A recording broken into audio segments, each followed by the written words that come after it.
Channel में स्वागत है। हम बता दें कि आज का वीडियो सेट से ही रहेगा यूपी पुलिस का, और जब भी हम लोग पढ़ेंगे अब से पूरे पुलिस तक सेट का ही लेकर के आएंगे। बता दें कि आज का पहला सवाल मैथ का रहेगा।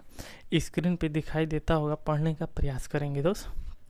बोला है ना कि एक लिफ्ट प्रत्येक 65 किग्रा के औसत भार के केवल 6 लोगों को ले जाती है।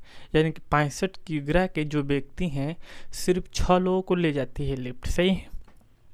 यदि उस लिफ्ट में 5 लोगों का औसत भार 67.2 किग्रा है तो छठे व्यक्ति का अधिकतम भार कितना हो सकता है। प्यार दोस्त, यही ने कहा है।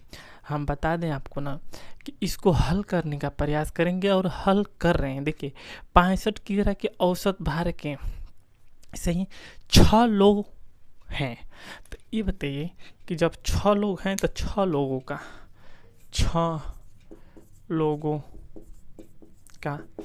65 गुणित कितना हो जाएगा 6। तो 6 5 30 को 0, 6 6 36, 37, 38, 39 यानी कि 390 होगा। ये 6 लोगों का भार है। सही है।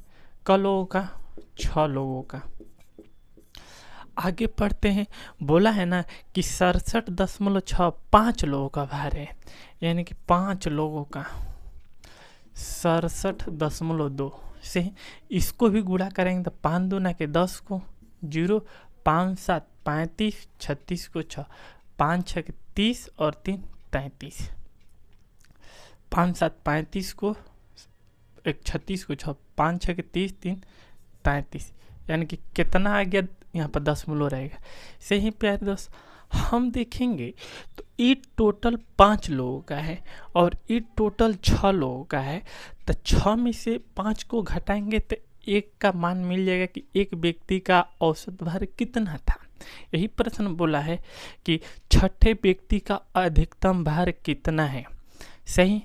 अब देखिए 390 यानी कि 390 में से इसको घटा देंगे तो देखिए 390 माइनस कितना 336.0। तो अब 0 का कोई महत्व है, इसको हटा करके दशमलव से अगर यहाँ पर दशमलव हटाएंगे एक अंक पे तो 0, इससे ई खत्म, यानी कि टोटल हमारा कितना हो जाएगा 336। इसका काम खत्म। हम घटाएंगे प्यारे दोस्त ना, तो ये बताइए ये 10 होगा, 10 में से 6 जाएगा 4 बटा में, 8 में से 3 जाएगा 5, 3 में से 3 जाएगा 0, यानी कि 54 किग्रा हमारा जो है कि आंसर बनेगा चौथे व्यक्ति का जो छठे व्यक्ति है। चौथे व्यक्ति का जो छठे व्यक्ति है। सवाल नंबर दूसरा आपको स्क्रीन पे दिखाई देता होगा, पढ़ने का प्रयास करेंगे और समझने का भी साथ ही साथ प्रयास करेंगे, क्योंकि थोड़ा सा आज हम डिस्टर्ब हो चुके हैं दोस्त। अभी भी सही हो जाएगा, 1 मिनट रुक जाइए थोड़ा सा। सही।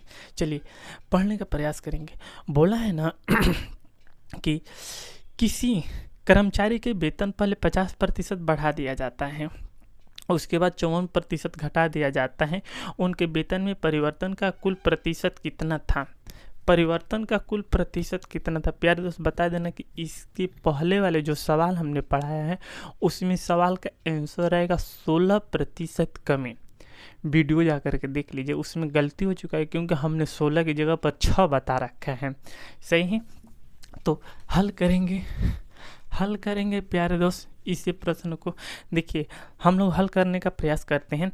होता है ना प्यारे दोस्त कि x minus x y minus x गुणते y बटा में कितना 100। यही सूत्र है और यही सूत्र का कल भी प्रयोग हमने किया था। हमको लग रहा है कि लास्ट सवाल से 1-2 पहले सवाल उसमें पढ़ाए हैं, वही वाला सवाल गलत हो चुका है। बोला कि किसी कर्मचारी के वेतन में 50% बढ़ा दिया जाता है, उसके बाद 54% घटा दिया जाता है, यानी कि 50% बढ़ाएंगे 50 माइनस 54% घटाएंगे तो कितना 54 माइनस 50 गुणते 54 बटा में कितना आ जाएगा 100। 50 दूना के 100 और 2 दूना के 4 और 2 7 54 माइनस है और माइनस यानी कि 50 माइनस 54 माइनस कितना 27, 7 4 11 को 1 5 2 7 1 कितना 8 यानी कि 50 माइनस कितना 81। इसको प्यारे दोस्त घटाएंगे न तो बचेगा कितना, बचेगा 31 बचेगा। कितना प्रतिशत माइनस का 31 और प्रतिशत यानी कि हम बोलेंगे कि 31% की क्या होगी कमी होगी, क्या होगी 31% की कमी होगी।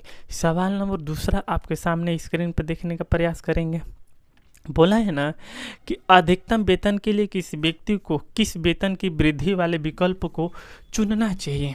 सही प्यारे दोस्त, बहुत बहुत इम्पोर्टेंट है, इतना इम्पोर्टेंट कि हम आपसे बता नहीं सकते हैं। देखिए बोला है ना कि हर तिमाही में वेतन में 10% की वृद्धि होती, यानी कि हर तिमाही में तो पहले साल होगा उसका मानेंगे वेतन कितना परसेंट होगा 100%। हर तिमाही में यानी कि तिमाही में तो 1 साल होगा और फिर 3 बार ना, तो 110/100 गुणते 110/100 गुणते 110/100। प्यारे दोस्त देखिए ये 3 बार हो गया। कितने बार हो गया 3 बार। बोला है कि आप प्रश्न पढ़ने का प्रयास करेंगे कि वेतन में 10% की वृद्धि, ऊपर पढ़िए व्यक्ति को किस वेतन की वाले विकल्प को चुनना चाहिए।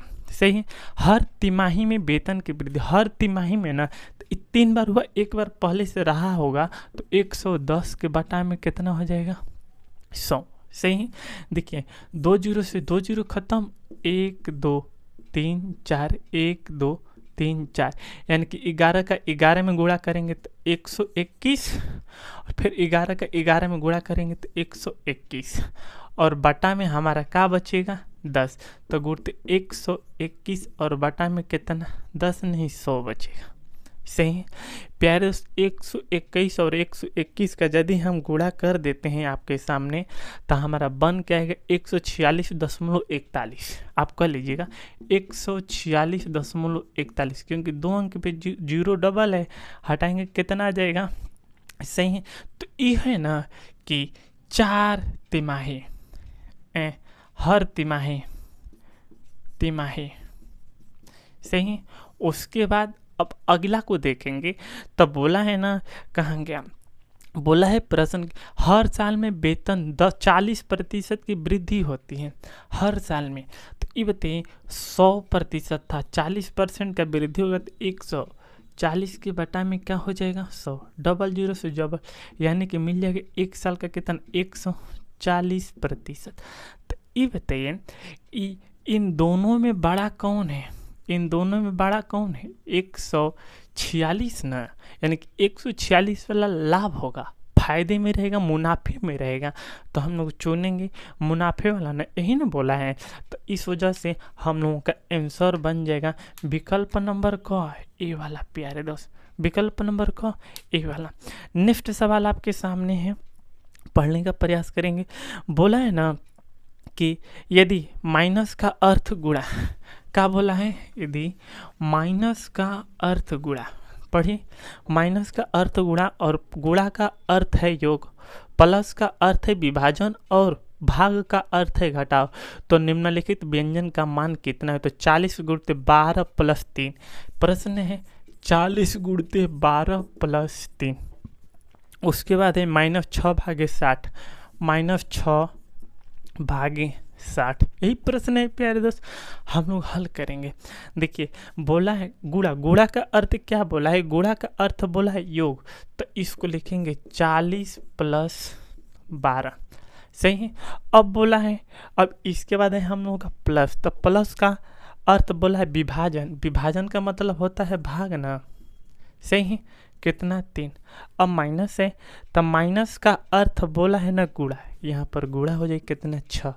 उसके बाद है भाग का अर्थ है घटाव, यानी कि भाग का अर्थ है घटाव। सही है। अब देखिए सबसे पहले हम लोग भाग करेंगे, 3 चौके 12। अब 4 का 6 में गुणा करेंगे, 4 छके 24, 40 + 24 - 60। अब देखिए इसको जब जोड़ेंगे तो हमको लग रहा है कि 40 में 24 जोड़ेंगे ना, तो हमको लग रहा है कि 64 - का 60 बनेगा। क्या बनेगा 64 माइनस का 60। सही है चला, प्रश्न समझिए और बेहतर है कि उम्मीदें है कि आपको समझ में आता होगा। सही है, क्या बनेगा 64 माइनस 4। हल कर देंगे प्यारे दोस्त, तो 64 में से 60 घटेगा तो कितना बनेगा 4, यानी कि आंसर कौन सा 4 आपका आंसर बन जाएगा। सही है, नेक्स्ट सवाल आपके सामने स्क्रीन पे दिखाई देता होगा। बोला है ना कि एक अंतरिक्ष यान 2 घंटे 20 मिनट, क्या एक अंतरिक्ष यान 2 घंटे 20 मिनट में 6665 किमी की यात्रा करते हैं और इसके बाद यह 40 मिनट में 824 किमी यात्रा करते हैं, आगे बढ़ जाते हैं। अंतरिक्ष यान को औसत गति क्या होगी? प्यारे दोस्त ये बताइए, 2 घंटे 20 मिनट में 2 घंटे 20 मिनट में सही कितना पहुँचते हैं 6625 किलोमीटर। सही, फिर बोला है कि 40 मिनट में, यानी कि 40 मिनट में कितना है 824 किलोमीटर, 824 किलोमीटर, यानी कि ये भी बाबू दूरी है, ये भी दूरी है, इन दोनों को जोड़ेंगे तो 5 4 9 2 2 4 8 6 14 को 4। सही है, 6 और 1 कितना 7, कितना हो जाएगा 7, 7449 किलोमीटर। ये हम लोगों की जो आएगी कुल दूरी आएगी, क्या आएगी कुल दूरी आएगा दोस्त, क्या आएगा कुल दूरी। जब कुल दूरी उतना आ जाता है तो ये बताइए, देखिए अब कुल समय निकालेंगे, 2 घंटा ये है और 40 मिनट और 20 मिनट, टोटल हम देखेंगे तो 3 घंटा आएगा। कितना आएगा 3 घंटा आएगा। तो ये बताइए चाल बराबर होता है, देखिए चाल बराबर दूरी बटा में कुल समय। तो कुल दूरी हमको पता है, समय मिल जाएगा कितना 3, तो हम यहाँ 3 से क्या कर देंगे भाग देंगे। देखिए 2 घंटा 40 मिनट और 20 मिनट, टोटल 3 घंटा होगा। सही है, तो देखिए 3 से भाग देंगे पूरे में, तो 3 दूना के 6, 3 चौके 12 और 3 8 24 और 3 की 9, कितना 3 की 9। सही है, अब हमसे प्रश्न क्या बोला है पढ़ने का प्रयास कर लीजिए और समझ लीजिए। बोला है ना कि अंतरिक्ष यान की औसत गति क्या होगी, तो हम लोग बताएंगे 2483 किमी, यही आपका आंसर बनेगा। सही प्यारे दोस्त, क्या बनेगा यही आपका आंसर बनेगा। उम्मीदें करते हैं कि वीडियो समझ में आया होगा। मिलते हैं नेक्स्ट वीडियो में, तब तक के लिए बने रहिए आप हमारे साथ। जय हिंद, जय भारत।